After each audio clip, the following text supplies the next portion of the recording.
안녕하세요. 이 사람은 스틱씨입니다. 한국에 살고 있고 거의 매일 원화를 쓰고 있어요.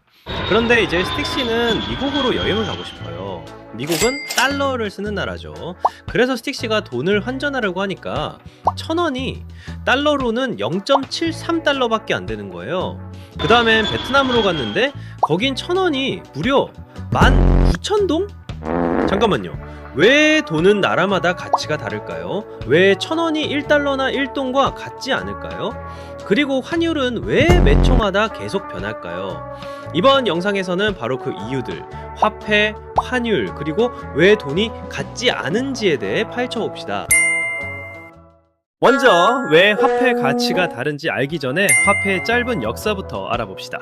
예전에는 돈이 금 같은 기금속과 직접 연결돼 있었어요. 이를 금본위제라고 합니다. 예를 들어 미국 달러도 한때 금의 일정 양과 고정되어 있었어요. 이 시스템 덕분에 나라가 금 없이 마음대로 돈을 찍어낼 수 없어서 환율이 안정적이었죠. 하지만 시간이 지나고 세계 경제가 커지면서 금으로 전부 보장하는 게 점점 어려워졌습니다. 특히 전쟁이나 경제 위기 때는 더더욱요. 그래서 1970년대쯤엔 대부분의 나라가 명목화폐, fiat money 체제로 전환했어요. 명목화폐는 정부가 이건 돈이다 라고 말하고 사람들이 그걸 믿기 때문에 가치가 있는 겁니다. 실제로 금이나 은처럼 물리적인 자산으로 뒷받침되진 않아요. 그래서 어떤 사람들은 가짜 돈이라고 부르기도 하죠. 하지만 이건 수요와 공급의 법칙에 따라 움직입니다. 사람들이 그 돈을 원하면 가치가 올라가고 아무도 안 원하면 가치가 떨어지는 거죠. 그래서 미국처럼 경제가 강한 나라의 화폐는 수요가 많고 가치도 높아요. 반대로 베네수엘라처럼 하이퍼 인플레이션이 발생한 나라는 아무도 돈을 안 쓰려고 해서 화폐 가치가 폭락하죠. 인플레이션은 돈의 가치가 떨어지는 현상입니다.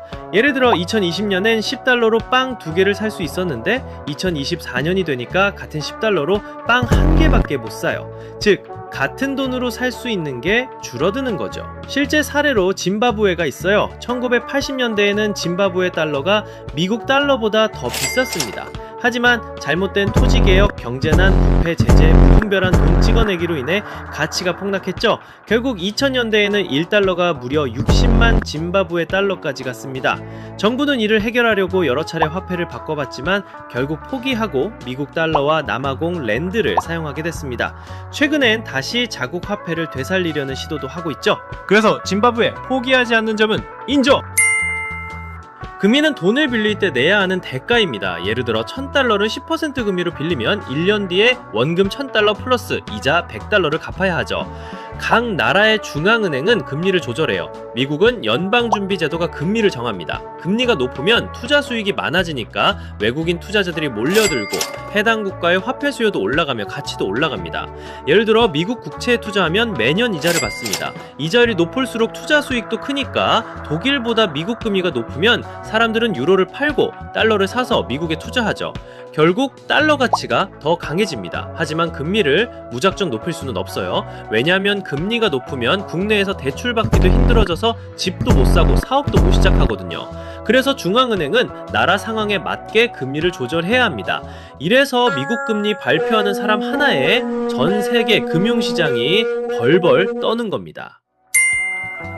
1970년대 말 중국이 외국인 투자자에게 문을 열자 수많은 외국 기업들이 중국에 공장을 짓고 사업을 시작했어요. 그 과정에서 당연히 위안화를 써야 했고 위안화 수요가 증가해 가치도 올라갔습니다. 그래서 모든 나라는 외국인 투자를 유치하려고 애를 써요. 하지만 정치나 경제가 불안정하면 아무도 투자 안 합니다. 세금 갑자기 올리거나 법 바꾸면 기업은 손해를 보거든요. 경제가 안정적이고 부채가 적으며 인플레이션도 없으면 외국인 입장에선 더 안전하죠. 예를 들어 일본이 차를 수출하면 해외에서 일본 엔화를 사야 합니다. 그래서 엔화 수요가 올라가고 가치도 상승해요.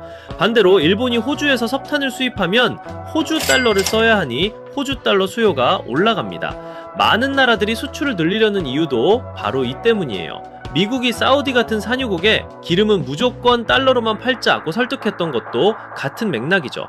그 덕분에 세계 모든 나라는 기름을 사기 위해 미국 달러가 필요해졌고 달러는 기축통화가 됐습니다. 반면 수출이 거의 없는 작은 섬나라들, 예를 들어서 투발루는 자국 화폐 대신 미국 달러나 호주 달러를 써요.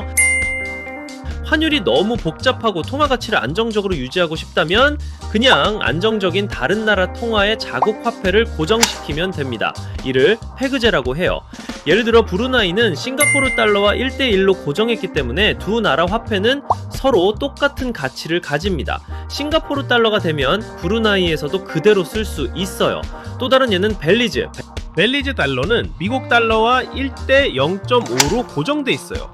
그 말은 즉슨 1달러는 두 벨리즈 달러. 그래서 계산하기도 엄청 쉽죠. 하지만 이런 고정 시스템은 해당 국가가 기축국에 매우 의존하게 됩니다.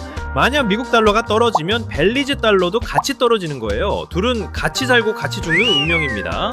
왜 모든 나라가 같은 화폐를 쓰지 않을까? 좋은 질문이에요.